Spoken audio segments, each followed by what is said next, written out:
Welcome to Ask Sid, the official podcast for Sydenham Clinic.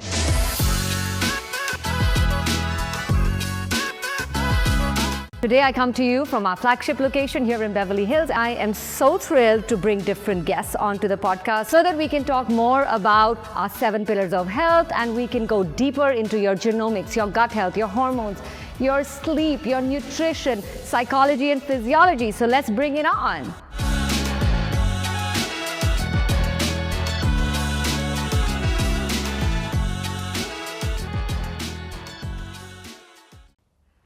Welcome back to Ask Sid, and today we have our very own Heather Dockstader, our head of clinical nutrition at Sydenham Clinic. Welcome, Heather. Thank you for having me. It's always fun to do this. Well, this is great, and today I think we really want to go back to the basics, because I don't think we've ever really dumbed down the gut microbiome ever. Okay. And there's so much new research that you've come across in the last 6 to 8 weeks that I think people want to hear this. But more importantly, with this whole craze around GLP-1 medication and how amazing it is and how it helps everything from addiction to weight loss and diabetes. Right. We all seem to be forgetting a very important fact, that GLP-1 is a hormone that we all produce naturally in the gut. Yes. Can you explain what GLP-1 is? Sure. It's one of the 30 metabolic hormones, right? And I'm glad that we're getting some attention on it so that we're understanding more about how our metabolic health impacts all of our health. So GLP-1 is produced in our cells endogenously that we can release. The main concentration of them are in our gut. And when we look at how we release it, there's 6 different ways that we have understood better and better. So of course, there's the known mechanisms of the cells in your gut. Simply the glycemic index of the food passing over the glucose concentration will trigger the release of a GLP-1. So less is better? So less, having a lower glycemic index to that food, yes, because there's a sugar molecule called sucralose. When it passes over, it doesn't even cause a release of GLP-1.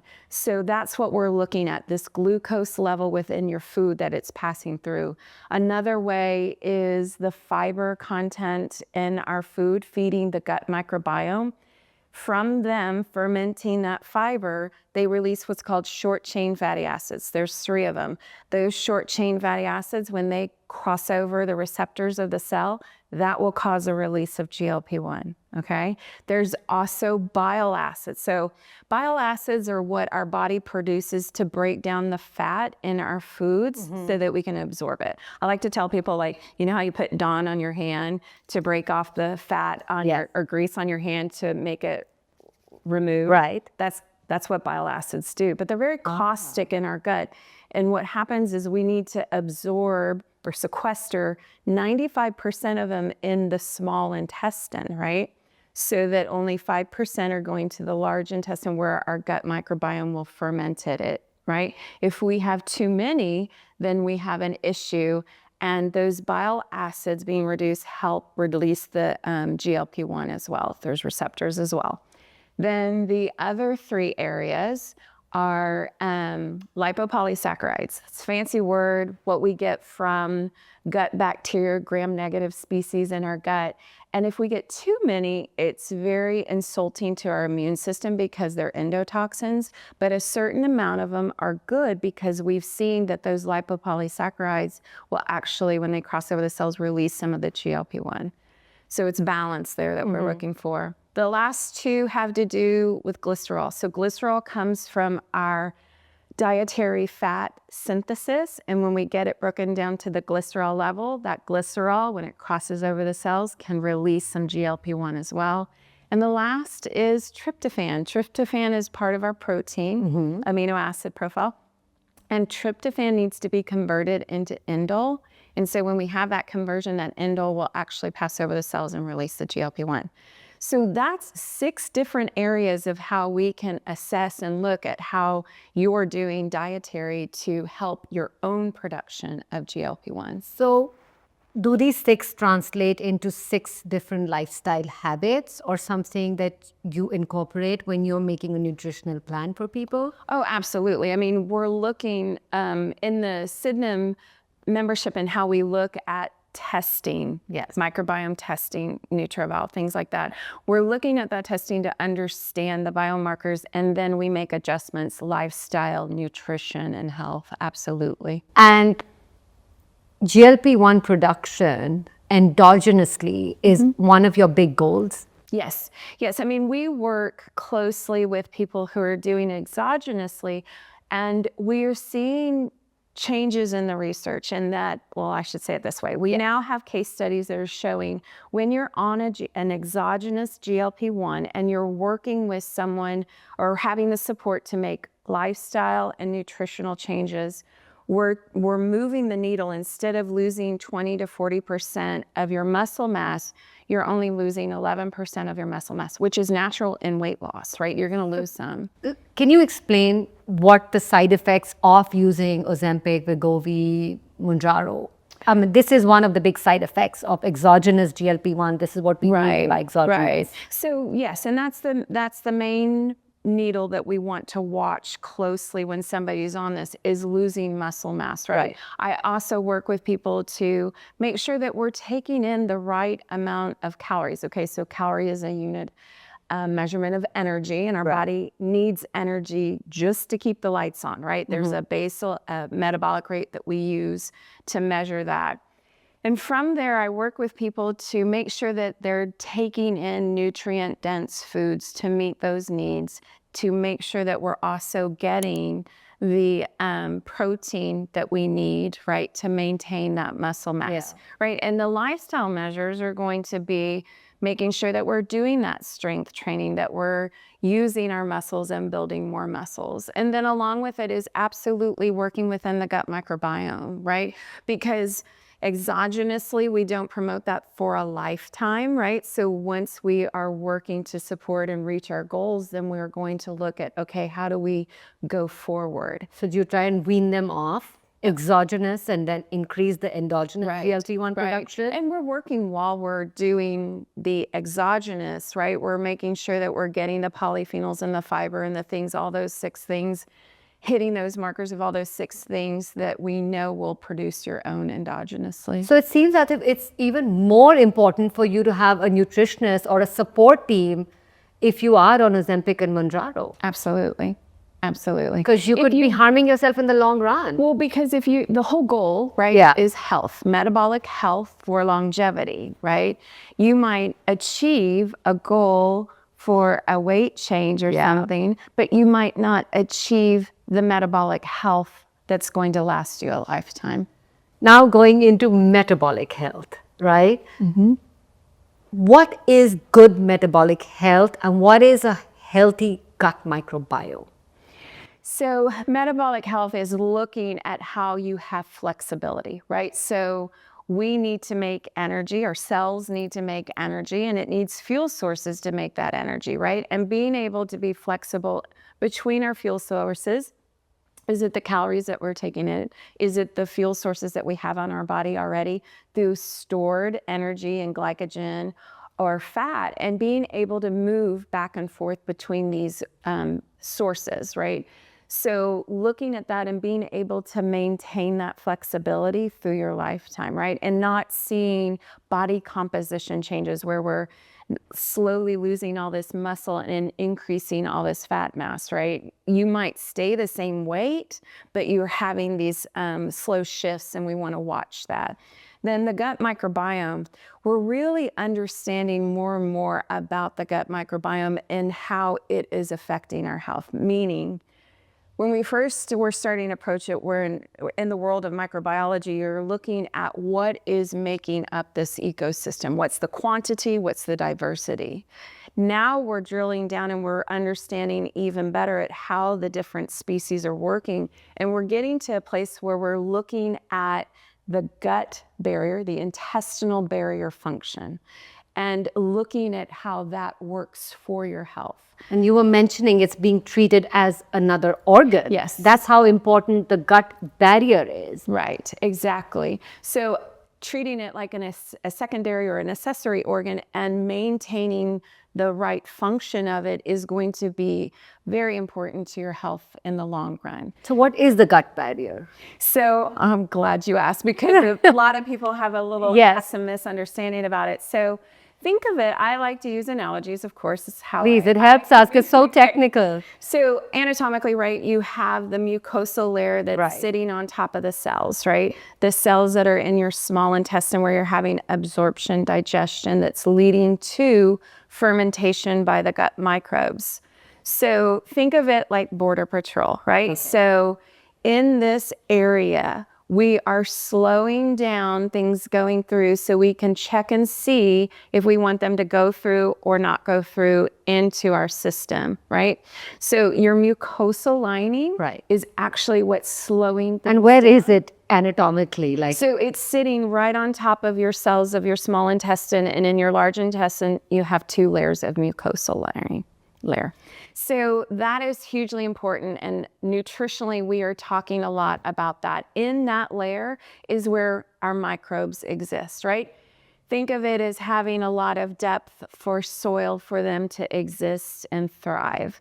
This is where we get our keystone commensals. That's what we're calling it. and this is a new discovery. Well, they're drawing it together that yes, these 5 keystone commensals are what's supporting this gut barrier for your functional health of the barrier. What are the commensals? Are they bacteria? Yes. They are 5 different bacteria. Yes, they actually make up 37% of your gut microbiome. If you're in a healthy state, it's 2 different species of bifidobacterium. It's Faecalibacterium prunencii, it's Rosbergia, and it's Akkermansia. And these guys all work together to produce those short chain fatty acids that we're going to get into, because we need to have an ample supply of specifically butyrate. Butyrate is what's feeding those cells, right? It's feeding the cells in the gut microbiome, and by doing that, Butyrate's not one of the 5. correct. It is a product of one of the 5. Right. We call it. So what are the 5? So those are the species I told you, the Faecalibacterium prunencii. There's 2 species of bifidobacterium. There's Akkermansia. There's Rosbergia. Okay. I cover them all? Yes. And I know Akkermansia was all the rage all of last year. Right. Why? Because of it being in that mucosal layer, right? To go back to the border patrol, we do have part of our immune system, secretory IgA, that actually would be the border patrol agent there. He's deciding what goes through and what doesn't go through. So when you do a blood test and your IgA levels, IgE levels are inflated and they say you have inflammation, does that reflect on your gut barrier? Right. Usually you see it go really high when it's trying to fight things off, and then it will just drop and bottom out. And I see that a lot in the gut testing that I do. And that is maintaining that barrier, right? The combination of the mucosal health with the species and the secretory IgA. But to get into Akkermansia, it's a player in it. It's one of the first that we understood, because it is what we now know it stimulates that mucosal layer by eating it. So it feeds off the mucosal layer, which will stimulate more goblet cells to produce mucus, okay? So, and this is how we come about. And you get a thicker cushion. It seems like you don't have a leaky gut like. Right. But when I do gut testing, 90% of the people have 0 Akkermansia. So in looking at— Very interesting. Yes. And looking at it, okay, why isn't it there? How do we support it? That's where we're digging into understanding this accessory organ that is the gut barrier. And that's led us to understand butyrate, okay? So butyrate is one of the short chain fatty acids. Surprisingly, it's not produced by Akkermansia. Akkermansia produces propionate and acetate. Acetate is what goes systemically and nourishes your body.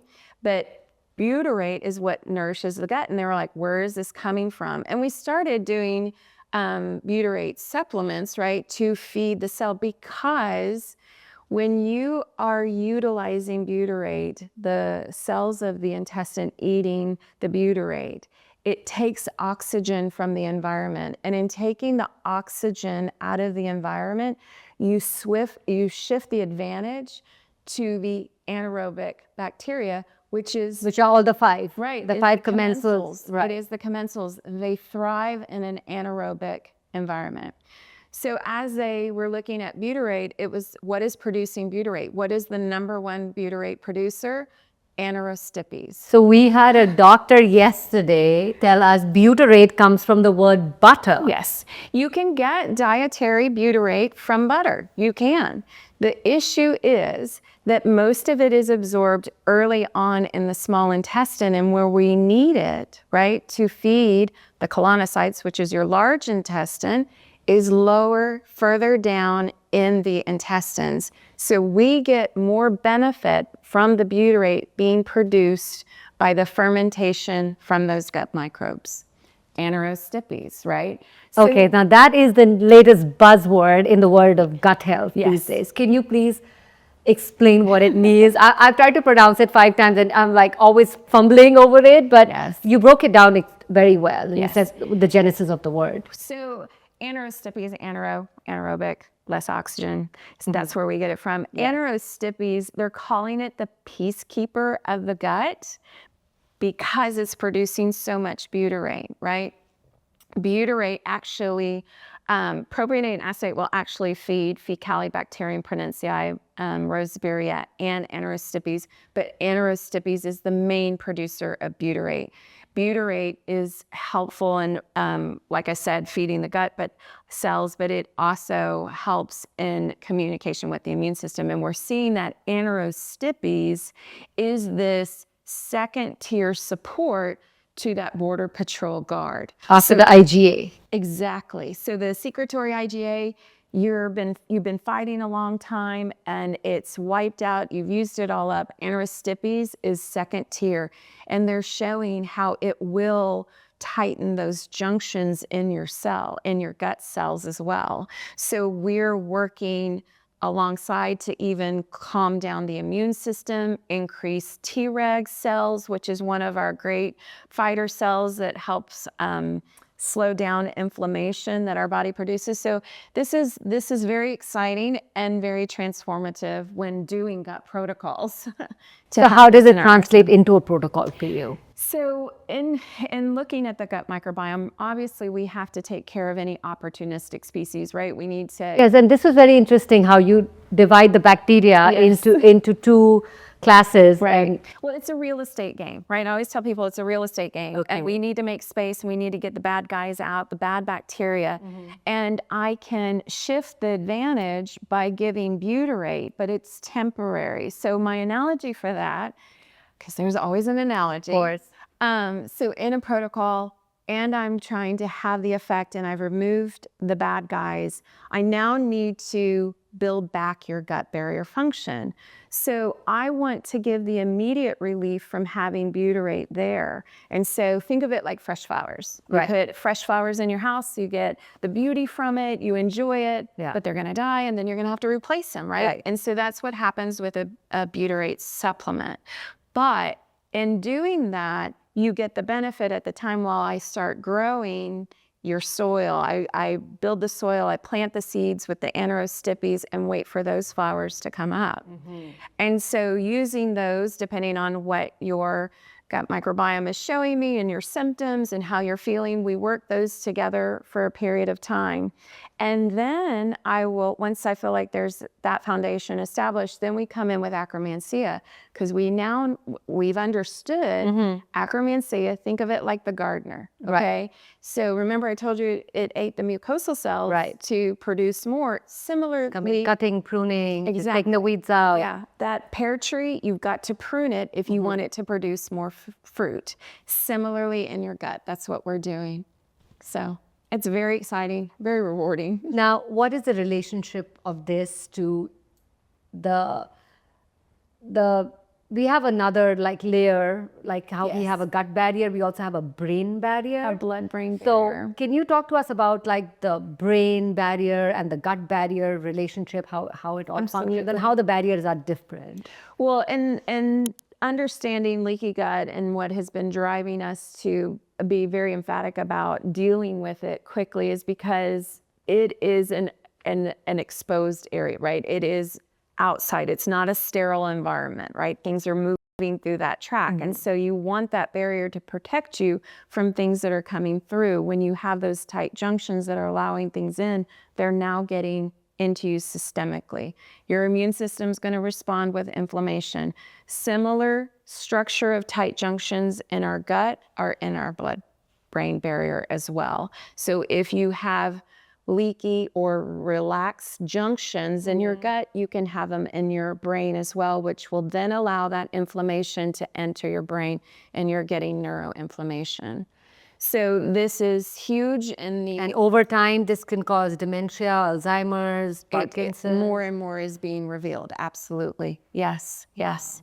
And so, people come in and they'll talk about bloating, distension, things like that, but they'll also talk about aches and pains in their joints. Right. And they'll talk about brain fog. Yes, very often. Yeah. And so we really do address these things and working on the intestinal barrier function. You don't just take it lightly or brush it away, right? Absolutely. Like for us at Sydenham, like this is important. These are clues which would really become bigger problems 5, 10, 15 years later. Exactly. Exactly.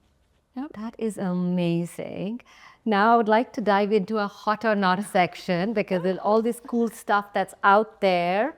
But before that, is there anything else you'd like to add about the gut microbiome, like that you want us to really understand? Well, I'm just going to always plug that this is something that you need to be assessing regularly. This is, you need to look at intestinal barrier function. Yeah, and before going to hot or not section, I know I've heard you say this again and again while everyone's focusing on protein, protein, protein. Yes. You're a big proponent of fiber. Yes, yes, absolutely.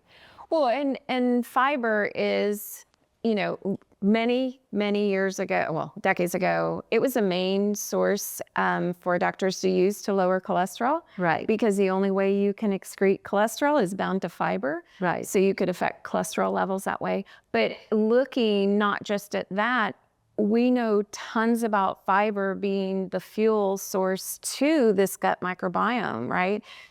That's what they eat on. That's what they ferment for our benefit so that we can get those short chain fatty acids. And there's soluble fiber, there's insoluble fiber, resistant starch. I mean, there's all different types. And so we need the gamut of it. We need to make sure that we're having, my goal is always 30 to 35 grams of fiber a day. I read a research article the other day that you can decrease your microplastics by fiber. Fiber will absorb microplastics. So don't go for the fancy plasma exchange treatments. Eat more fiber. That's more sustainable. Absolutely, yes. So what does it look like in a regular diet? So I always say foods first, right? So I have my heavy hitters of fiber, and I will always tag in some polyphenols. That's what we get. And salad is nowhere on that top list for fiber. And a lot of people, their lunch is just salad. So a half a cup of raspberries, 6 grams of fiber. A cup of artichoke, 10 grams of fiber. And I always like to try to get 10 to 15 grams of fiber at every meal, right? Build it into your meal, get the benefit from the meal at that time, because we even know that when you have your meal built with fiber, you will absorb less protein, fats, and carbohydrates. It's just how fiber works. You absorb How do you less of do it. this people are going the keto way. Do you think like they get deprived of fiber? Because it's, I mean, you need it more when you're eating protein. Yes, yes. I mean, we slowly start making some behavioral changes, and sometimes we'll work with a fiber supplement instead of. So if you want to stay in ketosis, and I have done it myself. Right. I have done a meal of 10 to 12 grams of fiber, and then been able to have some ketones and glucose at the same time, and then move into ketosis within a couple But you also hours. supplement ketones. Sometimes I do. Right. Yeah, but this time that I measured, I hadn't done it. Wow. No, yeah. So it's just understanding, right? And when we're looking at the heavy hitters like raspberries, you're going to digest that. You're going to utilize it pretty quickly.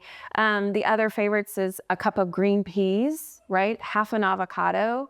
The cup of green peas has 9 grams. Half an avocado has 7 grams. So you're getting up there. Of course, we have broccoli and things like that, but you mentioned salads. Okay, so that's to me the misleading thing and all of this. If you want to have your salad and say you're eating the mixed greens, if you eat 6 cups of that salad, you're only getting 3 grams of fiber. Oh my God.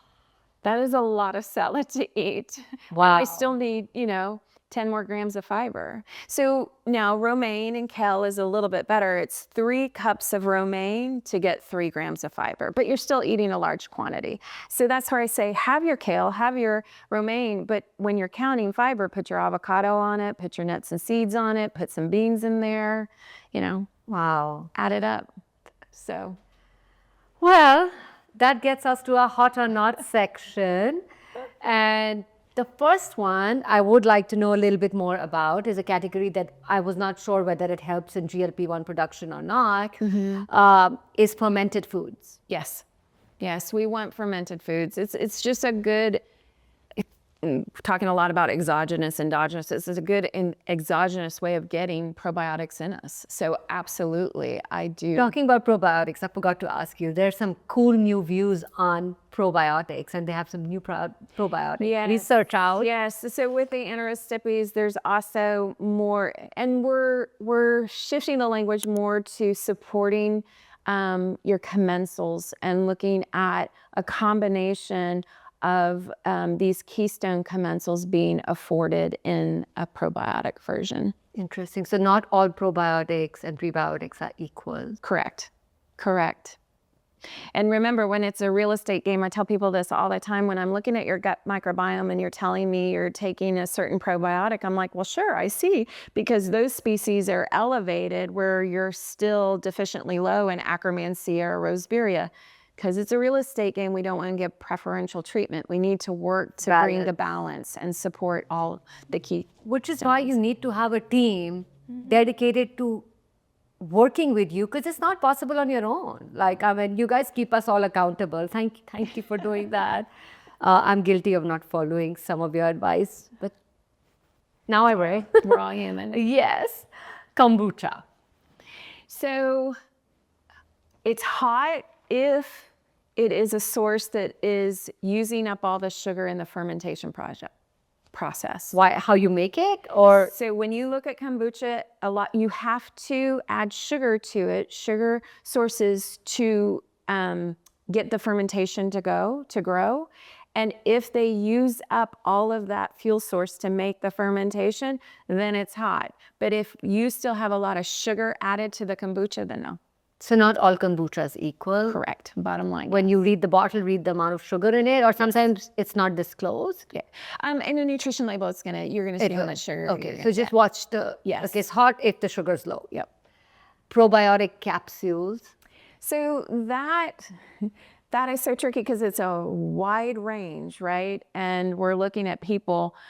I'm saying, if they're necessary, if they're needed, if you've had a round of antibiotics, if you've had a stressful period, then we supplement. What does your gut look like? Yeah. You might be taking something that you have plenty of, and you're missing the mark on the other keystone. Which is what you do through the year. You're taking them on supplements, you're taking them off supplements. Absolutely. Because it's not, again, your body's not the same all year round. Well, and the goal is to not always be taking a probiotic. Yeah. That is not the goal. Yeah. The goal is that your ecosystem is supporting itself, right? That Natural foods. that gut microbiome is thriving in and of itself. Right.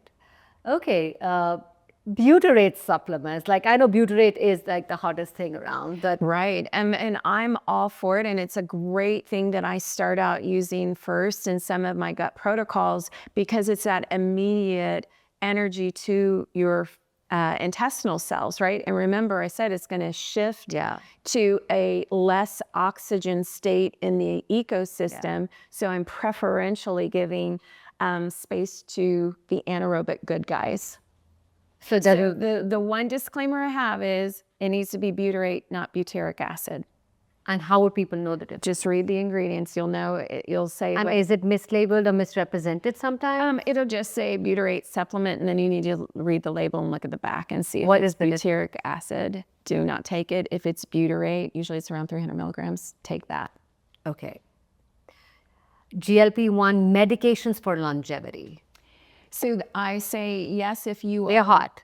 Hot if you are working with someone.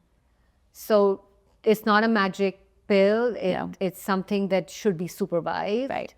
Because if you're looking at longevity, Yes. you need to. Right, for body composition. And there's plenty of people that have come and told me it didn't work for me. I didn't reach my goals. And then we need to, and then we dig into, okay, how are you doing it? Well, they didn't have all the education behind it. They didn't understand how the medicine works. They didn't understand how they can go with it and support in their lifestyle and their nutrition to do it themselves. What percentage, and I know the physicians are the ones who prescribe the GLP-1 and you work closely with them at Signal.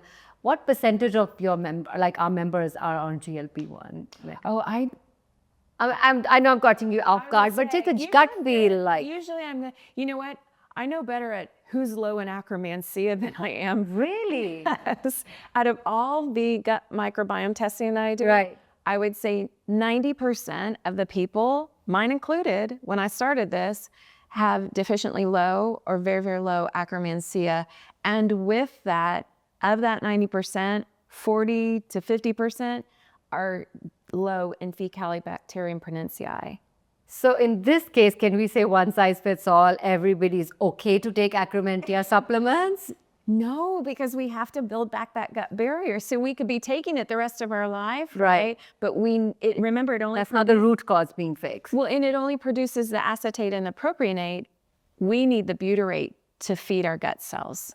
It's only 2 of the short chain fatty acids, and we really need that butyrate as well. Okay. So it synergistically works very, very well with the Anaerostipes. So I'm not saying it's a not to do, but it's do it in the methodical way of gut protocols. Yeah.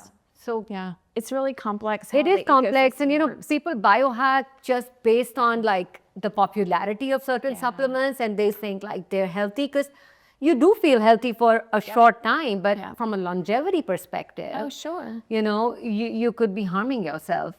Well, it's just not going to give you decades and decades, right? Because you're just placating at the top. You're not building back the base, which is our secondary or accessory organ, the intestinal barrier function.